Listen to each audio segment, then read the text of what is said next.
Whether you're from Chicago, the suburbs, or a one-stop light town, there are no shortages of urban legends in Illinois. Today's creepy tales cover everything from ghost stories to things that do a whole lot more than go bump in the night. Some legends are even rooted in historical fact, making them creepier. Henry H. Holmes, also known as H. Holmes, America's first serial killer, owned a successful pharmacy in Chicago in the late 1800s and built a 3-story building across the street from his pharmacy in 1893. He named it the World's Fair Hotel.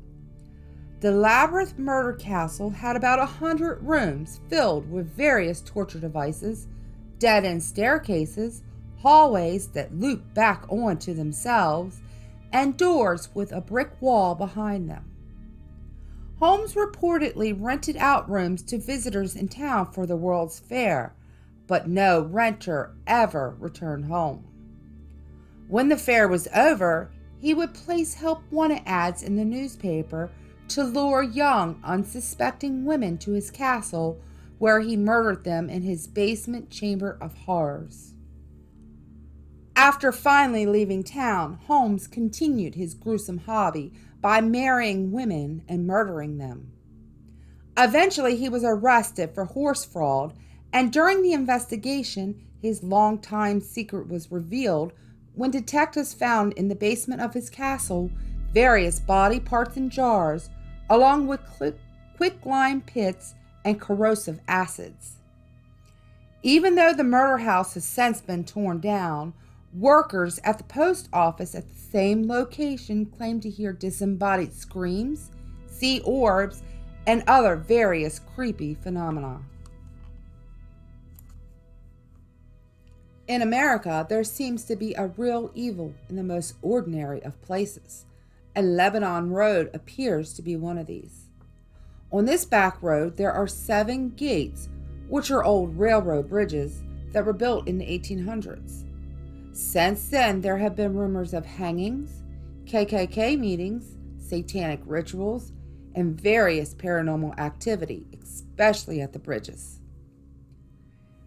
The original legend dates back over 40 years and says that if you drive through each gate in order, then go through the final gate exactly at midnight, a portal to hell will open and hellhounds will appear and drag you to hell.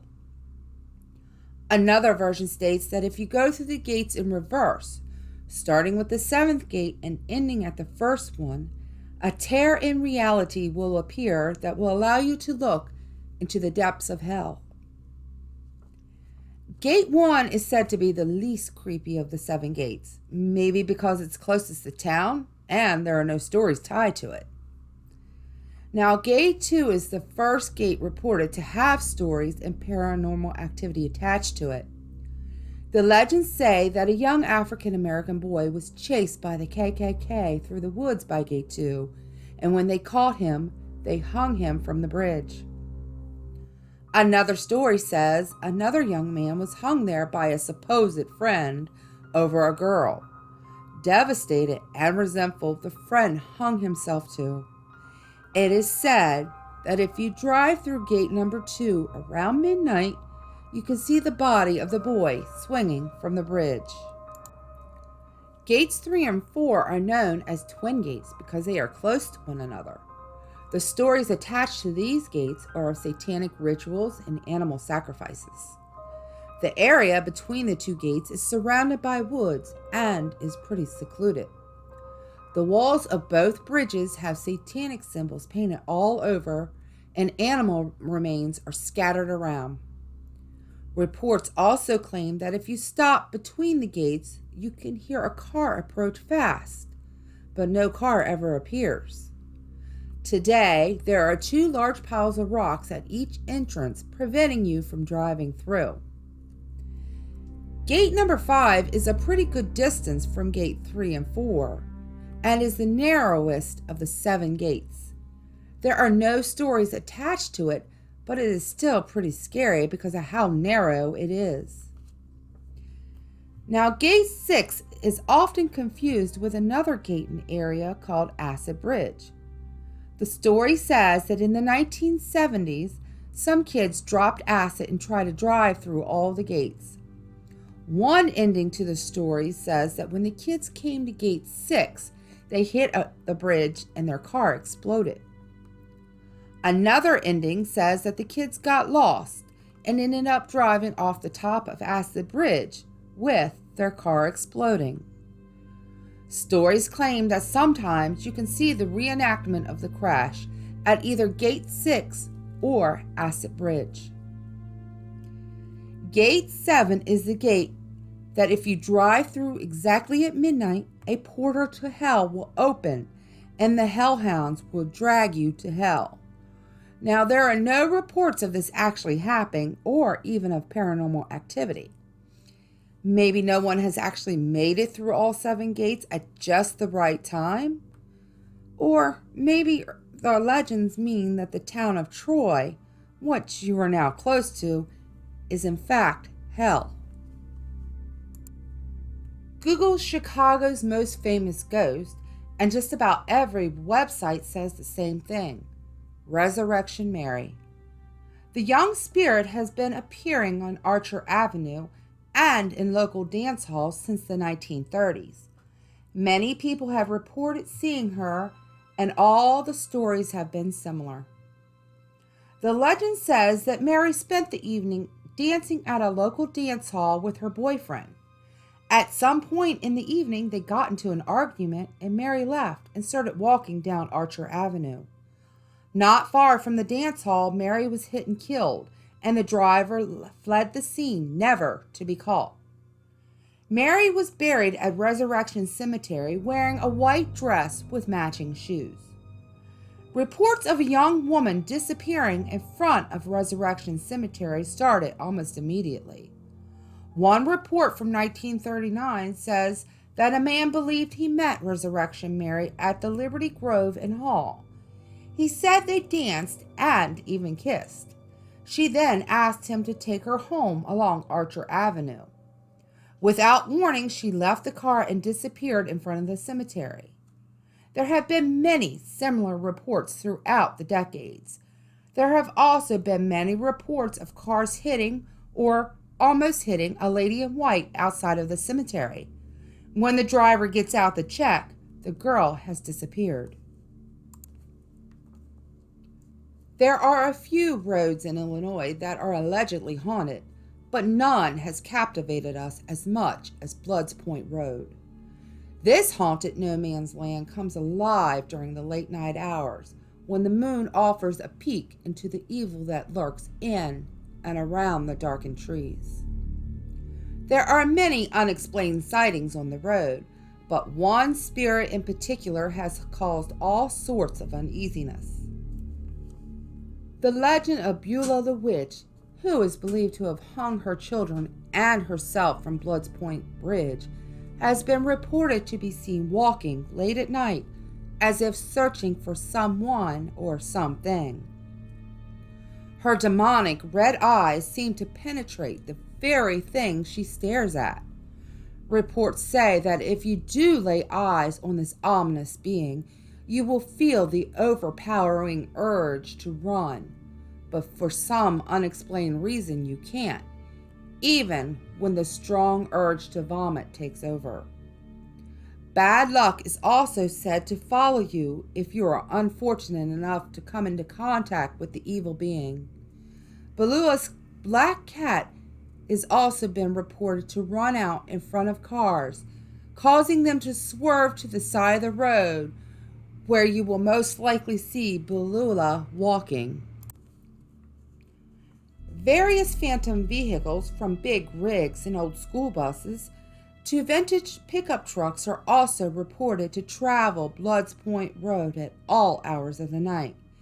And even a blaring red light from a ghost cop car has been seen. Another hot spot along the road is the railroad bridge, which is forever etched with the memories of screaming children fighting for their lives after their bus mysteriously crashed. The cries of the children can still be heard on certain nights when the wind is silent. The only sound that can be heard is the distant cries of the suffering.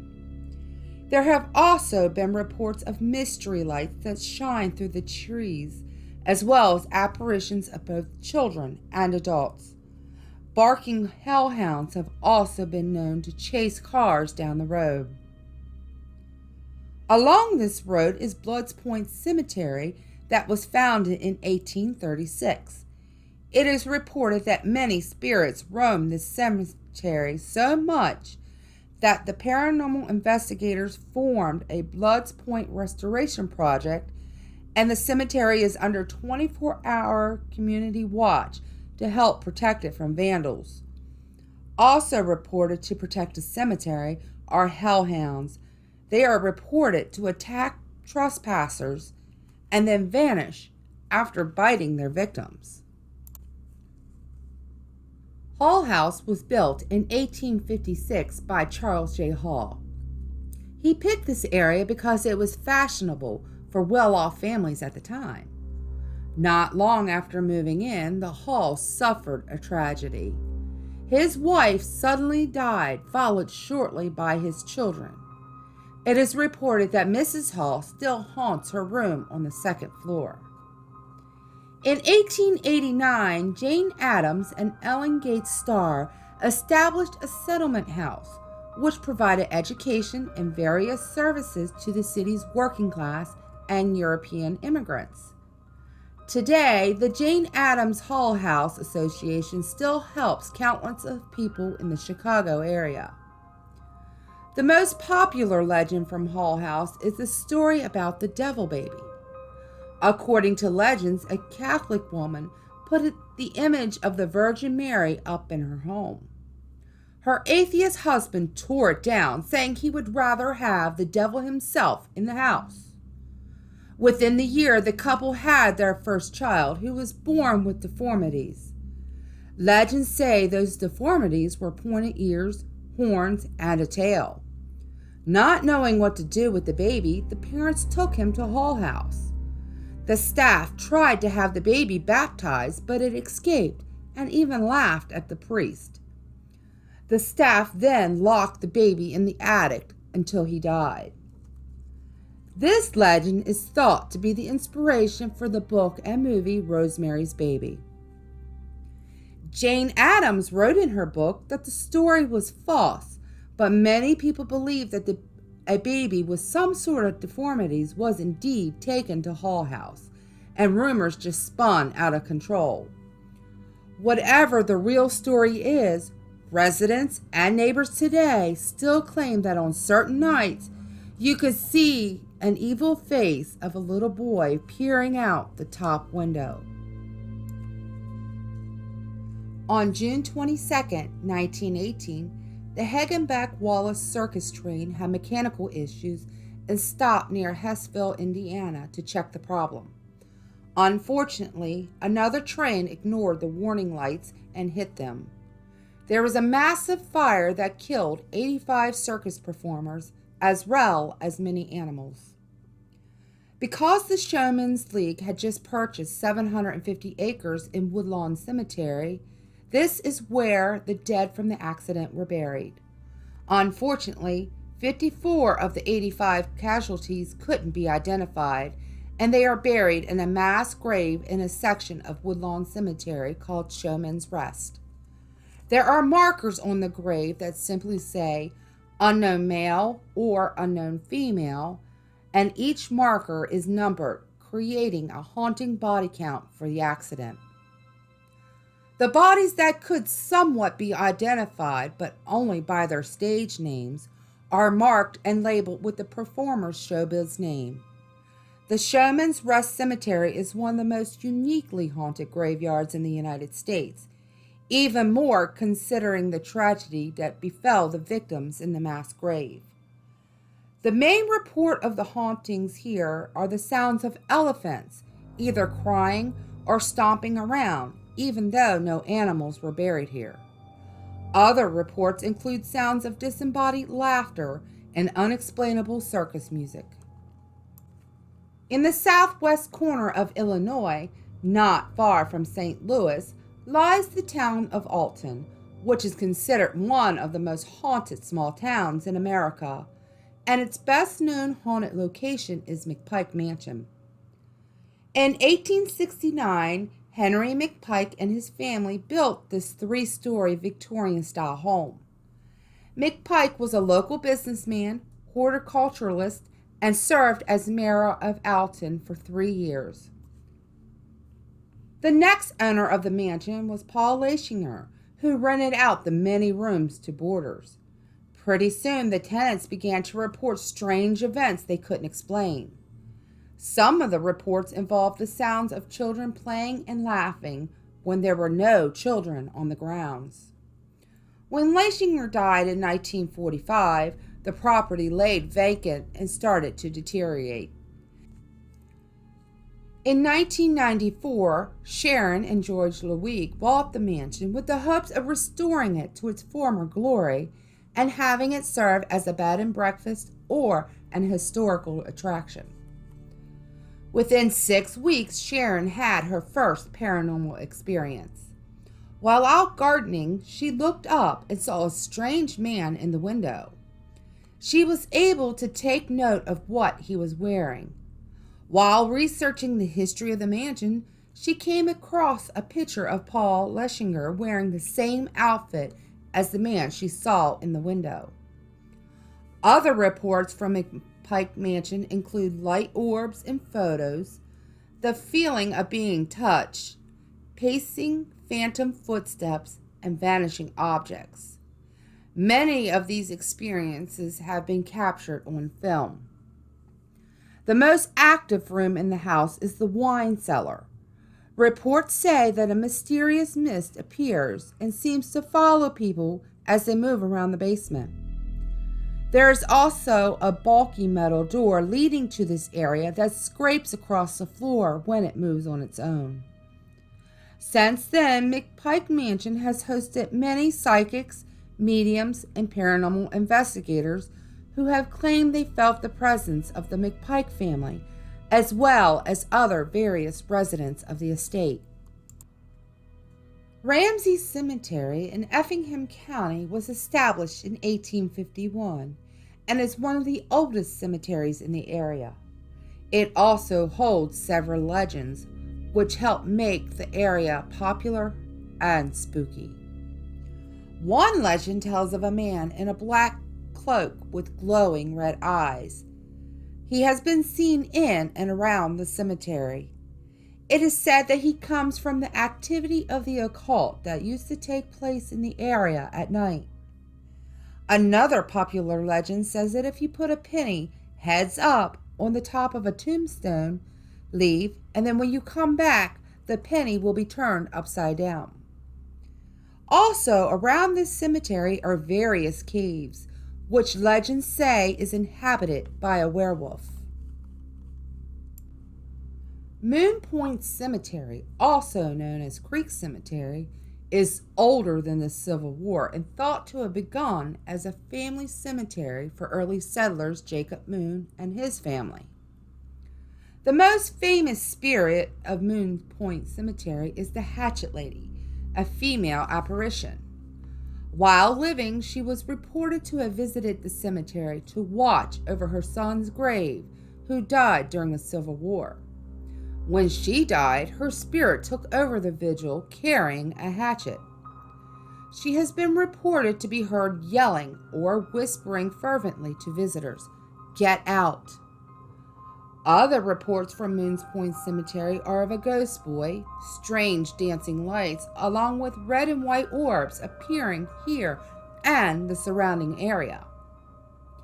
The sounds of coffin lids moving, as well as other unexplainable noise, have also been reported. Because of vandalism, the cemetery closes at night and trespassers will be prosecuted. Chesterville is a small town that no longer appears on maps, but is there nonetheless. It is located west of Arcola in the heart of Illinois Amish country. According to legends, over 100 years ago, there was an outspoken, liberal-minded young woman that lived in the community. She often challenged the Amish faith and had progressive views on how women should be treated. Because of this, her community banished her, and the rumor started that she practiced witchcraft and was the servant of the devil. A short time later, the girl disappeared, only to be discovered dead in a farmer's field. Authorities ruled her death as natural causes, and her body was placed at a local funeral home where people came from all over to view the witch's body. The community was terrified that she would come back to life. Eventually, they buried her at Chesterville Cemetery and planted a tree on top of her grave so that her spirit would be trapped in that tree. Later, a fence was placed around the gravesite to keep people away. Many believe that if the tree dies or is cut down, the witch's spirit will escape and take her revenge on the town. Since then, there have been reports of her apparition, but thanks to the tree, she seems to be confined to the area around her grave.